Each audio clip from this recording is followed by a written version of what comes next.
from Acholi. Acholi is in northern Uganda, and that is where God created the first human being. You don't seem to agree. The first human being was created in northern Uganda. This is an original specimen. For those who don't agree in the theory of creation, at least you know by evolution that the first human being was in Africa. Actually, it was in Acholi, in northern Uganda. And all people, God had planned that all people should have two characteristics. One, the ability to balance up things and they don't fall. Two, everybody was supposed to be black. All people on this earth were supposed to be black. So God started in northern Uganda with plenty of color. The black color. And as you have seen, these people are wonderful musicians and entertainers. They entertained him. He stayed there and spent a lot of time, and consequently almost all the paint was spent there. So by the time God came down south where I come from, paint was getting finished. He just went down here in Lake Victoria, diluted the little paint that he was remaining with, you can see. I was not completed. But at least I got some paint. At least I got something. Because after working on me and my relatives, friends and in-laws, God remained with just a little paint and said, let me check out the rest of the world just in case there are still some people pending somewhere. And God traveled up to Asia. Not expecting to find people, he was shocked to find the Indians, the Chinese, the Koreans, the Japanese, and God said, oh my God. Sorry, he was the God. Okay, he said, oh myself. That's where this expression, goodness me, comes from. He said, oh myself, what do I do with all these people? Paint is finished. He said, okay, all of you come here quickly. He wanted to sprinkle the little he was remaining with. When they all came, as you know, all Asians have one way of expressing respect. They bow down. The moment they bowed, he said, aha, he painted only the hair. I'm serious, you go to Asia and see, only the hair was done. Now this time paint was finished, completely. And he said, okay, I think I've finished my job, let me go for holiday. He went to Europe, only to find more people. This time, even the hair was not done. But don't worry, my brothers and sisters from these countries where God arrived without paint. Because since that time, God has been doing nothing else but manufacturing paint. Black paint. And God is coming back. God is coming back. He might even come while you are still here in Uganda. He will work on you. All of you will look like Josephine. You don't have a problem with your passport at immigration. You know, God completed his job. And so these are the originals. Organic. That is why their names begin with the letter O. Because they are original and organic.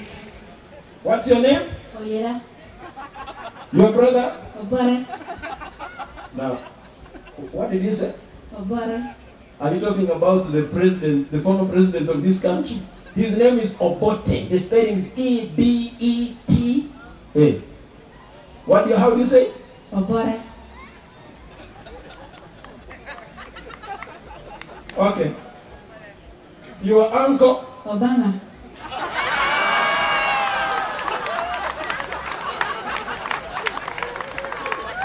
Now let me tell you, my daughter, Obama is not a name. Obama is an acronym, a combination of letters the first letters of the following words. Now all of you will say the letter, then I tell you what it means. The first one, original, black, African, managing, America.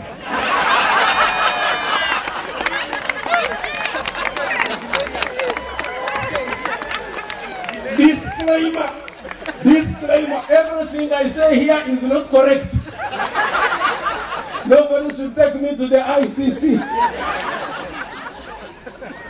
Now, jokes aside, Josephine comes from northern Uganda, as I told you. Now,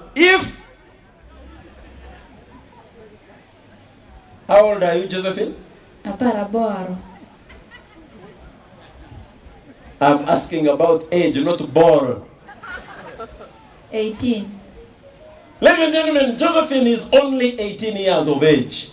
Now, if height is anything to go by, and Josephine is 18, how old am I?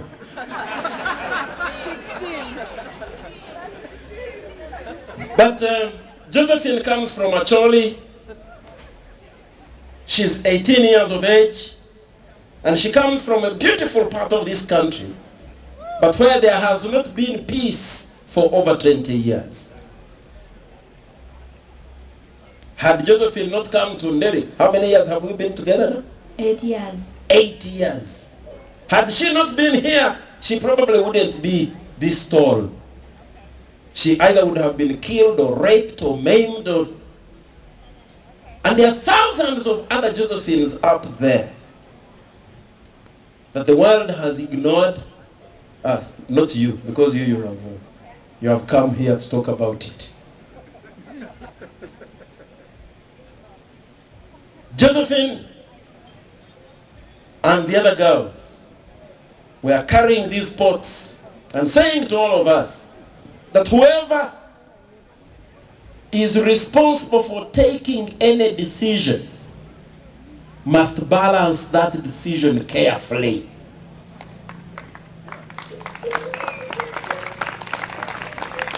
You know, when these girls put on the first pot, I saw most of you saying, wow, that's beautiful. They turned upside down and they said, wow, how do they do that? They put on a second and they said, that is cool. They put on a third one and they said, ah. They put on a fourth and they said, oh. And that was the last time you breathed. I was looking, I came down there when they were doing it. None of you was breathing and all the mouths were open.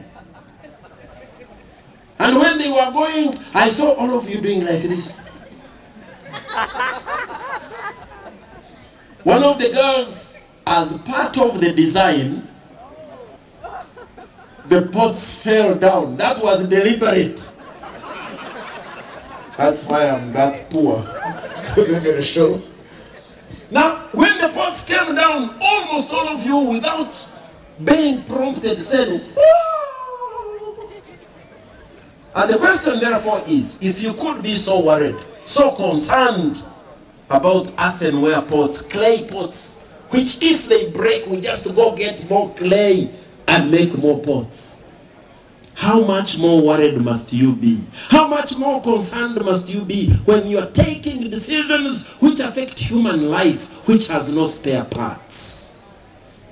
That's why, yeah, it's okay, beat in your hands, that's okay. Beat in your hands. I cannot say this word because from my part of the world we don't have the letter L, we only have R. If I was to tell you to do this, what would I say? And you would think I'm insulting you. So, that is the only reason we call this lady Ambassador Josephine, because she's the ambassador of peace. And she's reminding all of us to take correct decisions